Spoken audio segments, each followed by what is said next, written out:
성령 하나님, 이 시간도 우리를 감동하시고 우리에게 필요한 말씀으로 채워주시고 우리를 향한 주님의 음성 듣게 하여 주옵소서. 예수님의 이름으로 기도합니다. 아멘. 1970년대에 이제 미국에서 미국의 그 도시 문명을 비판하는 그 예술가들, 또 작가들, 또 그런 목회자들이 많이 등장했었던 때가 있었습니다. 특별히 이제 우리에게 좀 알려진 좀 예술가로서는 로이 뷰캐넌이라는 그 락 기타리스트가 있습니다. 그 메사이아 윌컴 어게인이라는 노래를 한 7분짜리 노래 같은데 길게 기타 연주하고 나레이션처럼 노래하는 것이 있어요. 그러고 보면 예수님 이방원의 모습으로 왔는데 좋아졌다가 예수님 의심하고 예수님이 가버렸더니 세상이 더 불행해졌다. 메시아가 다시 올 것이다. 그런 내용이에요. 당시에 이제 그런 그 미국의 화려한 문명을 비판하는 작가들의 내용들은 뭐였냐면 그 화려한 문명 뒤에, 뉴욕이라는 화려한 문명 뒤에 남겨져 있는 그 부패, 그리고 일탈적인 쾌락, 이런 것들을 이제 고발하는 거죠. 그래서 이 시대가 부패하게 됐다. 그러므로 우리는 뭔가 좀 다른 삶을 살아야 된다라는 의미에서 그런 작가들이 한동안 또 등장하기도 했었습니다. 주로 이제 이런 시각을 가진 사람들을 우리는 그 예언자적인 시각을 가지고 있다라고 표현을 많이 하죠.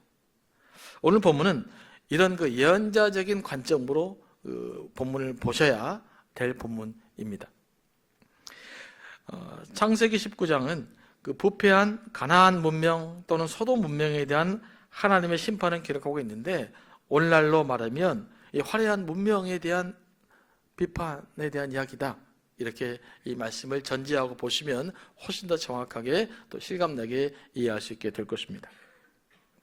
오늘 본문에는 롯이 등장하죠. 롯이 어디에 있었습니까? 성문에 앉아 있었어요. 그러니까 롯이 성문에 앉아 있었다는 것은 그 백성을 재판하기 위해서 앉아 있었다는 것을 의미합니다. 그러니까 롯은 소돔에 잘 정착해서 아마 열심히 성공을 했고, 그로 인해서 이제 지도자가 된 것 같아요.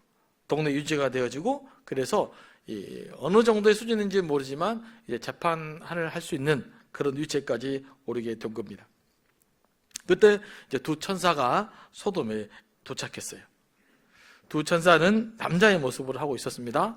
아마 준수한 청년 같았을 것입니다. 롯이 그들을 보고 일어나서 영접하고 땅에 엎드려 절합니다.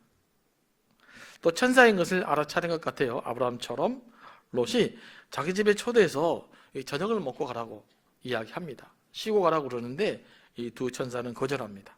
사실 이 소돔성을 멸망시키러 왔는데 굳이 하룻밤 머물 필요가 있겠습니까? 하지만 롯의 간청으로 두 천사가 롯의 집에 들어와서 이제 음식을 먹고 이제 잘 쉬려고 하는데, 잠을 자려고 하는데 그때 문제가 생깁니다. 소돔 사람들이 롯의 집에 몰려와서 이 두 천사를 내놓으라는 거예요. 이 두 남자들을 내놓으라는 것입니다. 뭐 하려고 놓으라는 거죠? 우리 보니까 상관하겠다. 무슨 말인지 모르죠? 상관 어려운 말이에요. 하지만 영어 성경으로 보고 원어를 보면 정확합니다. 그 무엇이냐면 내가 성적으로 관계를 맺겠다는 거예요. 다시 말하면 이 동네 전체 남자들이 와가지고 이 두 천사를 강간하겠다는 거예요. 집단적으로. 4절 말씀을 보면 노소를 막론하고 몰려들었다라고 기록되어 있어요. 노인들과 젊은이들이 다 몰려왔다는 건 아닙니까? 이것은 한두 사람의 문제가 아니라 사회 전체가 성적으로 타락했다라는 것을 상징적으로 보여주고 있는 것입니다. 어떻게 범죄를 저지르는데 남녀노소가, 남녀는 아니죠, 하여간 노소가 모여서 이런 일을 계획할 수 있겠어요? 이것은 도저히 롯이 받아들일 수 없는 거지 않습니까? 또 롯은 하나님이 보내신 천사라는 것을 알고 있는데 그들에게 내어줄 수는 없었죠. 롯이 뭐라고 말합니까? 내 형제들아, 이런 낙을 행하지 말라. 이것은 악한 일이다. 이렇게 만류해 보았지만 소돔 사람들은 말을 듣지 않았습니다. 왜 롯이 이런 이야기를 했을까요? 자기가 재판도 그랬잖아요. 동네 유지잖아요. 그러니까 야, 이건 악한 일이다. 그러니까 이러면 안 된다라고 설득해 보았지만 전혀 설득되지 않았어요. 그래서 롯은 또 어쩔 수 없이 또 딜을 합니다. 야, 너희들이 정 그렇다면 내게 남자를 가까이 하지 않는 두 딸이 있다. 이 딸들을 너에게 줄 테니까 이 사람들만은 건들지 말라라고 이야기합니다. 하지만 소돔 사람들은 롯의 제안을 받아들이지 않았습니다. 이들의 관심사는 정상적인 성관계가 아니라 성적인 일탈을 통해서 얻는 쾌락이었습니다. 여러분, 그 부패의 정점은 항상 성적인 일탈 행위가 있습니다. 그러지 않습니까? 여러분, 그 부패한 사람은 마지막에 뭐 합니까? 다 마약하고 술 먹고 또 그리고 뭐예요? 이상한 거 하잖아요. 이게 극단적인 일탈의 모습인 것이죠. 여러분, 다 조사해 보면 나옵니다. 요즘 재판관들이 왜 이런 성적인 문제에 대해서 재판이 우리가 생각하기에 너무 약하게 나오잖아요. 왜 그런지 아십니까? 자기들이 잠재적 범죄자이기 때문에 그래요. 내가 걸리면 안 되잖아요. 그러니까 처음부터 약하게 만들어야지. 이런 모습을 또 우리 속에 있는 거예요. 여러분, 그 엔던방 사건 여러분 아시잖아요. 엔던방 사건의 핵심은 뭡니까? 네, 우리 사회가 지금 어디에 있는지 알려는 사건이에요. 우리 사회가 이 엔던방이 나타나서 이 혼동할 만큼 이 사회가 타락했다라고 하는 우리 시대의 부패상을 보여줄 수 있어야 됩니다. 그러지 않아요? 우리가 그만큼 타락한 거예요. 그런 것이 만들어서 소비될 만큼 우리는 시대가 타락해 버렸다는 것에 대해서 우리는 통탄을 금치 말아야 되는 거예요. 여러분, 아무도 본 사람이 없어요. 누가 만들겠어요? 이런 짓을 해도 여기저기서 소변한 사람들이 우후죽순 있으니까 이런 일 하는 거 아니겠습니까? 그래서 우리가 그런 걸 볼 때마다 참 우리 사회, 우리 스스로에 대해서 참 많이 반성을 해야 될 줄로 저는 믿습니다. 이 롯의 제안을 받은 소돔 사람들이 뭐라고 이야기해요? 9절 말씀 봅니다. 이자가 들어와서 거류하면서 우리의 법관이 되려 하는도다. 무슨 말입니까? 얘가 좀 출세해가지고 우리 사회 지도자로 만들어줬더니, 우리의 리더로 만들어줬더니 엉뚱한 짓 하네? 지가 진짜 우리 지도자인 줄 안가 보네? 이런 이야기를 하고 있는 거예요. 그러니까 이런 거죠. 롯을 돈도 잘 벌고 성공하니까 그냥 겉으로는 우리 유지해라 뭐 이렇게 만들어 놓고 우리 재판관 해라 했지만 실질적으로 소돔 사람들은 롯을 자신의 지도자로 인정하지 않았어요. 부패하면 이렇게 되어 있습니다. 껍질만 해라 이거죠. 그래서 막상 롯이 오스른 이야기를 하니까 그럼 너부터 우리가 박살내야 되겠다라고 해서 롯을 집을 막 문을 흔들고 난리 친 거 아니겠습니까? 그래서 두 천사가 이제 밖에 있는 롯을 잡아 집으로 끌어들이고 그 사람들의 눈을 어둡게 해서 롯의 집을 찾지 못하게 만들었습니다. 여기서 아이러니한 사건이 하나 발생해요. 주의 천사가 치셔갖고 이들 사람들의 눈이 안 보여요. 그럼 어떻게 해야 될까요? 안 보이면 가만히 앉아 있거나 눈이 뜰 때까지 기다려야지. 그 와중에서도 롯 저거 우리가 잡아 죽여야 되겠다고 난리가 아니에요. 꼭 뭐 같습니까? 눈 감고 매 하는 게 좀비 같지 않아요? 좀비? 여러분, 좀비가 따로 없어요. 악에 사로잡혀서 물불을 가리지 않고 움직이는 사람들, 그게 좀비 아닙니까? 이 세상이 좀비가 사는 세상으로 점점 변화되고 있다니까요. 여러분, 영화만 보고 저 좀비다 그렇게 하지 마시고, 그 영화들은 우리 사회에 이 좀비 같은 우리 사회를 실은 비춰주고 있는 거라고. 맹목적으로 목적도 없이 그냥 내가 원하는 것, 그 속에서 맹목적으로 돌진해버리는 그 사람들의 세계, 어쩌면 우리가 사는 세계 아닐까요? 그래서 우리가 이런 시대적인 고민도 하면서 좀 살아야 될 줄로 믿습니다. 좀비처럼 사는 것이 아니라 사람답게 살아야죠. 처음에는 롯이 두 천사를 보호하라고 애를 썼는데 오히려 천사가 롯을 보호해 줍니다. 오늘 본문은 소돔 사람들이 얼마나 부패했는지를 보여주고 있습니다. 그들은 성적으로 매우 타락했으며 폭력적이었습니다. 이들이 하려고 한 행동은 동성에 대한 집단 강간이었죠. 소돔성의 모든 남자들이 두 천사를 집단적으로 강간하는 데 동참을 합니다. 어떤 사람들은 직접 강간에 참여를 했을 것이고 어떤 사람들은 그 모습을 보고 즐기려고 했을 것입니다. 마치 엠번방이 만든 그 영상을 보고 즐기는 사람들처럼 말입니다. 하지만 누구도 말리는 사람이 없었어요. 이게 시대의 부패적 현상입니다. 집단적으로 죄를 지어도 거기에 대해서 한 사람도 이게 아니다라고 말하는 사람이 없었다라는 것이죠. 그게 문제입니다. 성경은요, 동성애를 매우 부정적으로 봅니다. 또 이 부분을 다루려니까 사실 마음에 좀 부담이 있어요. 하도 이슈가 민감해가지고, 교회 안에서도 또 찬반이 있기 때문에. 그래서 실은 이 부분을 넘어가 버릴까 하다가, 그래도 다뤄야겠다. 성경에 있는 내용이니까 다뤄봅니다. 이 동성애적인 그 타락상을 어디서도 보여주냐면요, 사사기에서도 보여주고 있는데요. 그것은 뭐냐면 극도로 부패한 시대상의 한 모습, 극도로 부패한 시대적인 모습의 대표적인 케이스가 뭐냐? 바로 이 동성애였다라는 거죠. 여기에 대한 파괴적 행위가 나타났다라는 것을 성경은 이해하고 있지 않습니까? 또 그러면 또 이제 우리 또 젊은 우리 또 여성분들도 저를 또 이상하게 쳐다볼 수도 있을 것 같은데 무슨 말을 하려고 하느냐? 우리가 진지하게 다뤄야 됩니다. 교회가 동성애자들을 인권적으로 무시해서는 안 됩니다. 그들의 인권을 존중해야 돼요. 우리가 또 그들을 동성애자라는 이유만으로 억압하고 배척해서도 안 됩니다. 왜냐하면 그 역시 한 인간이기 때문에 그래요. 그러나 그렇다고 해서 그 모든 행위를 자연스럽다, 옳다, 문제가 없다라고 할 수는 없다는 거예요. 성경의 기준으로 봤을 때. 세상 사람들은 그렇지 몰라도 우리는 우리의 판단 기준인 성경이 있기 때문에 성경을 보고 그렇게 함부로 무조건 수용할 수는 없다 이 말입니다. 자연스럽지 않는 것을 자연스럽다고 할 수 없는 거잖아요. 비자연스러운 것은 자연스럽지 않는 건 사실이잖아요. 안 그렇습니까? 근데 그걸 이야기하는 것조차 꺼려하고 마치 그런 이야기를 하면 시대에 뒤떨어진 사람처럼 만들어가는 것은 그건 옳지 않은 세상적인 방법인 것이죠.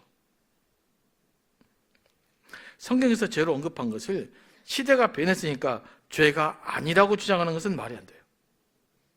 근데 제가 요즘 무슨 잡지를 보다가 깜짝 놀랐습니다. 시대가 변했기 때문에 달라져야 된다는 거예요. 여러분, 시대가 변화져도 달라져야 될 것이 있고 달라져서는 안 될 것이 있습니다. 시대가 달라져서 변한다면 어떻게 되겠어요? 동성애 사람들이 반대하니까 우리 찬성하자, 빼버리고. 요즘 또 11조 할 필요가 뭐 있나? 굳이 빼버리고. 주일성수 꼭 할 필요가 뭐 있나? 빼버리고. 다 뺀다고 생각합시다. 그럼 뭐가 남겠어요? 우리 안에. 굳이 꼭 그렇게 기도해야 되느냐? 빼버리고. 전도? 사람들 우리 안에 전도? 빼버리고. 우리 안에 뭐가 남겠어요? 아무것도 안 남습니다. 오늘 이 동성애에 대한 이 담론은요, 단순히 동성애 하나만의 문제가 아니라 교회가 어떻게 성경적인 가치를 지킬 수 있을 것인가 아닌가의 문제 앞에서 정점으로 서 있는 문제입니다. 그래서 이걸 함부로 수용할 수가 없어요. 제발 좀 이런 거 정치인 논리로 보지 마세요.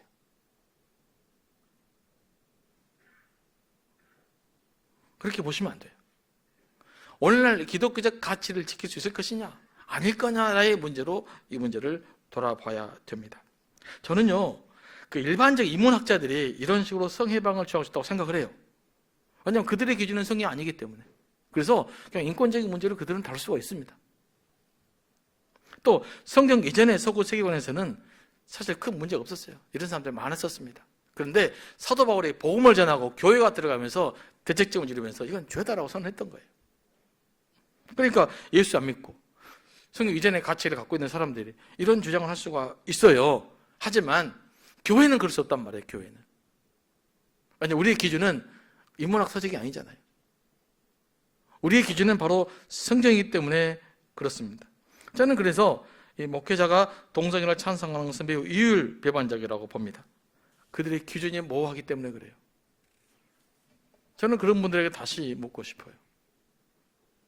성경은 어떤 가치를 있는가? 성경을 무엇으로 보느냐? 성경이 참고서인가? 아니면 성경의 캐논, 우리 삶의 기준인가?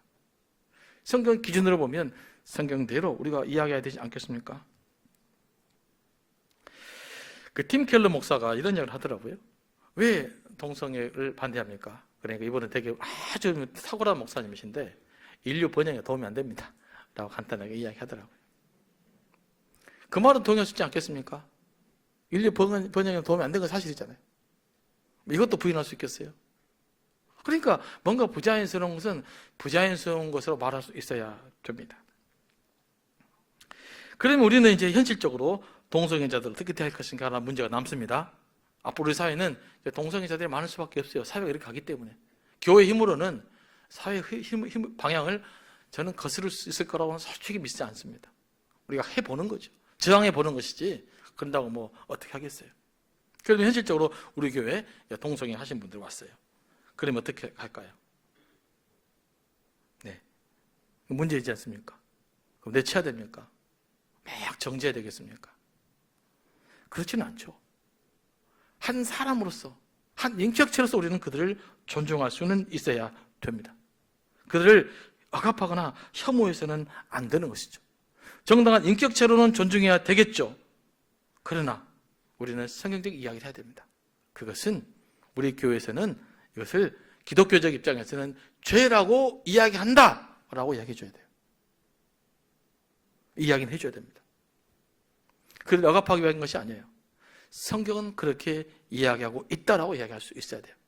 그래서 개인적으로는, 인격적으로는 같이 더불어 살아야지 어떻게 하겠어요? 안 그렇습니까? 제가 청년사회 갈 때요, 별로 20년 전이지만 우리 청년부에 실제로 동성애 남자가 있었어요. 이 친구는 이제 항상 그 당시 이영애가 인기가 좋았는데 이영애 바지에다가 이영애 샌들에다가 머리를 이렇게 돌리는 거라 그렇게 하고 다니고 그랬었어요. 근데 교회 사는 데는 문제 없었습니다. 근데 이 친구 한 번 저한테 연락이 왔어요. 목사님, 수련회를 갔는데 형들하고 잘나고 그러니까 형들이 자꾸 팬티만 입고 있어가지고 제 방 떨어놓으십시오 그러더라고요. 그때는 이런 의식이 없었기 때문에 뭔 소리냐 그냥 자지 뭐 그렇게 했습니다만은, 그렇게 어떻게 하겠어요? 같이 밥도 먹고 살고 해야지. 하지만 그렇다고 해서 성경이 말하고 있는 이야기를 죄가 아니다라고 말할 수 없단 말이에요. 그러니까 그럼에도 불구하고 자연스럽다라고 말할 수는 없다는 거예요. 아닌 건 아니라고 이야기할 수 있어야 되는 것입니다. 성경의 가치를 포기할 수가 없잖아요. 제가 지금 이런 이야기를 강조하고 있는 것은 뭐냐면, 이 사회는 어쩌면 그런 시대로 갈지도 몰라요. 그러나 우리가 신앙적인 양심에 따라서 아닌 것에 대해서 충분히 반대할 수 있어야 된다는 말입니다. 나는 아니다, 나는 성적 기준으로서 이것이 잘못됐다라고 이야기할 수 있어야지, 이걸 법으로 제도화시켜서 이 언어를 사용하지 못하게 한다라는 것은 말이 안 되는 거잖아요. 그러지 않습니까? 그리고 미국 살다 보면은요, 10년 살았으니까 우리 딸도 친구가 동성애자였어요. 친하게 잘 지냅니다. 그렇다고 그럼 너도 동성애 괜찮다 그럴 거예요? 저 우리 딸한테 너는 안 그러면 좋겠다 라고 말해야 되는 거 아니겠어요? 성 입장에서, 야, 기독교 입장에서는 그거 아니다. 그러니까 아빠가 그 성향이 달라 해서 뭐라고 해서 이제 저도 이제 그 이야기를 하지 않습니다만은, 그리고 어떤 자료를 보니까 이 동성애자 중에서 30%만 선천적으로 그 성향이 다른 사람이라고 그래요. 그러니까 내가 남자인데 30%는 속이 여자로 태어나고 그랬어요. 그러면 나머지 70%는 어떤 사람이냐? 본인의 선택에 의한 다는 거래요. 그러면 선택에 의한 70%에 대해서 우리가 이야기할 수 있어야 되지 않아요? 이건 아니라고? 성경의 가치관에 따라 그렇게 살면 안 된다고? 그래야 되잖아요. 그게 앞으로 우리 교회가 저는 할 일이라고 믿습니다. 우리가 이것까지 할 수 없다면 우리는 굉장히 곤란한 시대를 경험하게 될 겁니다. 그래서 이건 창조 질서에 맞지 않다, 그리고 가르칠 수 있어야 되는 것이죠. 여러분, 제가 한 가지 더 언급하겠습니다. 좀 어려운 이야기는 하지만, 그 동성애 이렇게 이야기하면 성적 취향의 자유라고 그럽니다. 취향. 취향이 무슨 뜻인지 아십니까? 귀여라는 뜻이에요. 그러니까 그러면서 가로에 놓고 뭐가 되냐면 동성, 콤마 양성이라고 저기 가로 딱 닫게 돼 있어요. 신문 한번 보세요. 여러분, 양성이라는 말은 뭐냐면요, 오늘은 내가 남자랑 성관계를 할 수 있어요. 오늘은 내가 여자랑 성관계를 할 수 있어요. 어떻게 이런 분이 성적 소수자입니까? 본인 원하는 대로 하는데. 근데 성적 소조에다가 그 보면 동성, 양성 해놨다니까요. 성적 취향의 자유라는 단어를 표현해요. 옛날은 성적인 성향이라고 그랬어요. 그건 조금 이해할 수도 있지만 취향은 뭐냐면 내 마음대로 하겠다는 거예요. 다시 말하면 이게 무슨 말이냐면 교회에서는 성적 윤리에 대해서 더 이상 언급하지 말라는 이야기예요. 무슨 말인지 이해되시죠? 모든 성적인 불륜에 대해서, 성적인 부도덕에 대해서 앞으로 교회가 언급 금지, 여기까지 갈 수 있는 이야기 아니겠어요? 왜냐면 그 취향의 자유면 모두들이 다 할 수 있는 거잖아요. 그러니까 여러분, 그래서 조심해야 돼요. 우리 기도 많이 해야 됩니다. 그래서 수많은 글들을 보면 꼭 취향이라는 단어를 썼어요. 옛날에는 취향이라는 단어를 안 썼어요. 성적 정체성이라고 그랬어요. 요즘은 성적 정체성을 이야기하면 꼴통이라고 그래요. 보수적이라고 그래요. 그쪽에서는 또. 성적 취향이라고 이야기합니다. 그 모든 걸 받아들일 수 없는 건 아니겠습니까? 그래서 교회가 이런 데에서 의식을 좀 띄어야 될 것 같고, 더 중요한 것은 이것이 모든 교회가 이야기하고 있는 교회의, 그 다음에 기독교적인 가치가 이 문제를 수용하느냐 아느냐에 따라서 앞으로 이 가치를 지킬 수 있는 거냐 없는가가 함께 결부되어 있기 때문에 우리는 이 문제에 대해서 좀 더 심각하게 대할 수 있어야 될 줄로 믿습니다. 저도 이야기를 혹시라도 그 영상 본 사람들이 상처받지 않도록 예를 많이 썼습니다. 이렇게 어떻게 우리가 이야기해 볼 수 있을까? 그러나 제 신앙적 양심은 여기까지밖에 이야기할 수 없어요. 여러분도 이런 신앙적 양심을 공유하기 되기를 원합니다. 두 딸을 내어주려는 노세 행위도 잘못되었어요. 물론 두 천사를 구하려는 것이지만 자기 딸을 희생하면서 문제를 해결하는 태도는 잘못된 것 아니겠습니까? 더구나 결혼할 사위도 있었어요. 물론 당시 문화에서는 딸의 위치라는 것이 지금 여러분 같지 않습니다. 어느 정도 될까요? 노예보다 좀 좋은 사람, 이 정도 위치에서 당시가 그래요. 그런 의미에서 천사를 지키기 위해서 딸을 대신하겠다라는 선의를 보여준 것은 사실이지만 그래도 아닌 것은 아니잖아요. 롯은 두 딸을 소돔 사람에게 주려고 하기보다는 하나님께 기도해야 됐어요. 그렇잖아요. 하나님 어떻게 해야 됩니까? 이 상황을. 그래 기도해야죠. 또 함께 있는 사람이 천사잖아요. 그러니까 천사에게 상의를 해야죠. 이게 어떻게 하면 좋을까요? 그런데 롯은 그 순간 판단력을 잃어버렸어요. 그리고 인간적인 방법으로 일을 해결하려고 했던 것입니다. 왜 이런 일이 벌어질까요? 옆에 천사가 있음에도 불구하고. 여러분, 기도도 평상시 기도 열심히 해야 돼요. 갑자기 기도가 잘 되지 않습니다. 평상시 기도하는데 위기 상황이라고 딱 기도가 되겠습니까? 위기 상황이 경험하게 되면 사람은 평상시 자기 행동을 하던 대로 해요. 그러니까 이런 위기 상황을 경험했을 때 롯이 자기 마음대로 평가하는 것을 보면 평상시 기도하는 습관, 하나님께 묻고 결정하는 습관이 형성되지 않은 것입니다. 여러분, 우리가 하나님 앞에 바로 살기 위해서는요, 기도가 습관화되어 있어야 됩니다. 항상 어떤 일을 할 때 묻고 점검하고 하나님 뜻인지를 묻고 기도하고 말씀을 보면서 결정하는 훈련을 해야 결정적인 순간에 하나님 말씀대로 기도하는 가운데 어떤 결정을 할 수 있게 될 것입니다. 열심히 기도하시기 바랍니다. 이런 모든 일련의 모습은 그 의인이 부재한 소돔의 모습을 보여주고 있는 거죠. 소돔을 향한 하나님의 심판은 완전한 의인을 향한 공평하고 의로운 심판이지 내가 뭐 좀 잘못했다고 분노한 것이 아닙니다. 지난주에 말씀을 나눴지만 소돔이 멸망당한 이유는 성적으로 부패했을 뿐만 아니라 억압과 착취로 고통받는 사람들의 부르짖음이 하나님께 상달되었기 때문입니다. 다시 말해서 하나님의 공의와 정의가 무너졌기 때문이에요. 소돔은 원래 어떤 땅이었습니까? 에덴과 같은 풍요로운 땅이었습니다. 그래서 롯이 선택했잖아요. 에덴 같으니까, 풍요로우니까. 하지만 그 땅은 죄로 말마 죽었던 땅이었던 겁니다. 이 사건이 우리에게 주는 메시지는 무엇입니까? 도덕적으로 타락한 풍요로움은 하나님의 심판의 대상이라는 것입니다. 이것은 진정한 복이 아닙니다. 믿음의 사람에게 주실 하나님의 복은 단순히 세상적인 풍요가 아니라 하나님의 약속이 성취된 것입니다. 그것을 보여주기 위해서 하나님께서 아브라함에게 하셨던 말씀이 여호와의 도를 지켜 의와 정의를 행하라 라고 말씀했던 겁니다. 그러면 롯은 어떻게 구원을 받게 된 겁니까? 첫째는 아브라함과 하나님 사이에 맺어진 약속 때문입니다. 하나님께서 아브라함이 약속했잖아요. 너와 내 가족은 내가 복을 주리라. 그러니까 롯은 아브라함이 사랑하는 조카였기 때문에 구원을 받은 것입니다. 아브라함의 중재 때문에 구원을 받은 것이에요. 아브라함이 하나님께 이렇게 말씀하잖아요. 하나님, 당신은 의로운 분인데 의인을 죄인과 함께 멸하면 되겠습니까? 라고 중재할 때 롯의 마음에 누가 있었던 거예요? 롯이 있었던 거죠. 이 사건을 통해서 하나님은 약속에 신실하신 당신의 모습을 보여주고 있습니다. 아브라함에게 주신 약속은 실질적으로 누구에게 이루어진 겁니까? 롯에게 이루어진 거예요. 그래서 이 소돔과 고모라 사건은 의외로 엄청난 비극적 사건 앞에서도 하나님의 뜻은 이루어진다라고 하는 것을 보여주고 있는 거예요. 하나님의 약속은 지켜진다라고 하는 사실들을 우리에게 보여주고 있는 것입니다. 야고보 사도는 의인의 기도는 역사하는 힘이 크다고 그랬어요.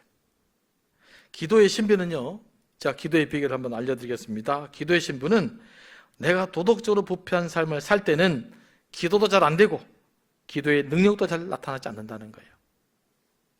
반면에 내가 하나님과 친밀한 관계 안에서 바르게 살면, 내가 비록 연약하지만 그래도 하나님 뜻에 따라 살려고 애를 쓰고 몸부림치고 살다 보면 그렇게 기도하는 가운데 하나님의 역사가 나타나고 하나님의 능력이 나타나고 기도가 열정적으로 된다라고 하는 사실입니다.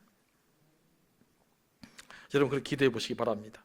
그러므로 우리가 능력 있는 기도의 비결 중에 하나는 거룩하고 정결한 삶을 사는 데 있어요. 예를 한번 들어볼게요. 여러분이 막 오다가 운전 앞에 있는 차랑 무슨 접촉사고가 확 나가지고 왔어요. 막 욕 다 하고 왔어요. 그랬다 한번 생각해 보세요. 오다가 기분 나쁘다고 한 대를 달로 탁 하나 차고 왔어요. 또 오기 전에 막 거짓말 시원하게 하고 왔어요. 또 얼마 전에 막 사기치다 들어왔어요. 이곳에 와서 기도가 되겠어요? 안 되겠어요? 된다고 생각하십니까? 안 되는 거예요, 여러분. 근데 기도 잘 된다. 그러면 그 사람은 진짜 사기꾼이에요. 조심해야 됩니다. 양심에 화인 맞은 거죠. 어떻게 기도가 될 수 있겠어요? 그럼 그 사람은 기도하려면 어떻게 기도해야 될까요? 여기 와서 잘못했다. 내가 죽을 것 같은, 정말 죄를 망할 것 같은, 이러다 하루도 못 살 것 같은, 도저히 안 될 것 같은 양심의 가책과 더불어 하나님, 내가 잘못했습니다. 그래야 기도가 되는 거예요. 여러분, 여러분의 능력 있는 기도를 살려면요, 오늘도 마찬가지죠. 내가 기도를 하기 위해서라도 잘 살아야 돼요. 깊이 기도하기 위해서라도 나는 친절해야 되는 거예요. 기도하기 위해서 나는 분노를 참아야 되는 거예요. 그래야 하나님께 나아갈 수 있기 때문에 그렇습니다. 이제 이렇게 기도해 보시기 바랍니다. 두 번째, 롯은 어떻게 구원받았을까요? 롯의 환대 때문이에요. 롯 역시도 나그네를 환대하다가 자신의 책임을 구원받았습니다. 천사는 아브라함과 약속을 지키기 위하여 롯의 환대에 보답합니다. 천사는 롯에게 롯의 가족과 그를 일할 사람들을 구원할 수 있는 기회를 준 거예요. 그래서 내가 소돔을 멸망시키기 전에 너는 네 가족 얼른 이야기해라. 너와 함께 했던 사람 다 이야기해라. 네가 말해서 움직이는 사람들 내가 구원해주겠다라고 이야기를 합니다. 여러분, 이 소돔성에 살고 있는 사람들이 살 수 있는 길은 딱 한 가지 있어요. 그게 뭘까요? 소돔성에 사는 사람이 살 수 있는 길이 딱 한 가지. 소돔성을 떠나는 거예요. 거기서는 반드시 멸망하게 돼 있는 것입니다. 죄의 유혹도 마찬가지죠. 우리가 죄의 유혹에 빠지지 않는 길이 한 가지 있어요. 그게 뭘까요? 가장 죄를 짓지 않는 법. 네, 거기서 안 가면 돼요. 제일 쉬운 방법이에요. 부패한 곳에서 떠나지 않고 미련을 버리지 못하면요, 결국 죄를 짓게 돼 있는 겁니다. 여러분의 있는 자리가 영적으로 도움이 안 된다. 그러면 속히 그곳을 떠나시기 바랍니다. 제가 어렸을 때요, 튀김집 갔다 오잖아요. 그리고 우리 어머니가 합니다. 너 튀김집 갔다 왔지? 튀김 먹었지? 자, 우리 어머니는 말도 안 했는데 왜 제가 튀김집을 갔다 왔다는 것을 알 수 있을까요? 내 옷에서 냄새가 나기 때문에 그래요. 속일 수가 없어요. 저도 마찬가지입니다. 내가 죄의 자리에 가 있으면 죄를 짓게 돼 있어요. 나도 모르게. 그래서 이건 죄의 자리다. 이거 영적으로 도움이 안 된다 그러면 금방 떠나야 돼요. 그래야만 살아요. 그래야 정결하게 되는 거예요. 뭐 내가 대단한 줄 알고 나는 뭐 지키겠다 라고 제가 지키는 사람 못 봤습니다. 무너지게 돼 있는 거예요. 절대 사람은 그 죄를 이길 수 있는 능력이 없어요. 그래서 안 가는 게 좋고 하지 않는 것이 좋고 아예 조심해야 되는 거예요. 소돔성이면 탈출해야만 되는 거예요. 그런데 롯의 사위의 반응을 한번 봅시다. 뭐라고 이야기합니까? 뭐라고 생각했어요? 롯의 말을 뭘로 얘기했다? 농담으로 얘기했다. 롯은 지금 급해가지고 야 지금 큰일 난다. 지금 곧 망하게 생겼다. 빨리 나서자라고 이야기하는데 롯의 사위가 될 사람들은 그 이야기를 농담으로 들어버린 거예요. 무슨 말도 안 되는 소리를 하십니까? 지금 여기가 얼마나 좋은데 지금까지 아무 일 없었는데 오늘 갑자기 무슨 일이 생긴다고요? 그렇게 생각하신 거예요. 그러니까 결국 심판을 받게 된 것입니다. 소돔 사람들이 얼마나 악한지를 보여주고 있어요. 롯의 사위될 사람들이 롯의 말을 듣지 않는 것은 그들이 어떻기 때문일까요? 죄에 대해서 무감각해져 있기 때문에 그렇습니다.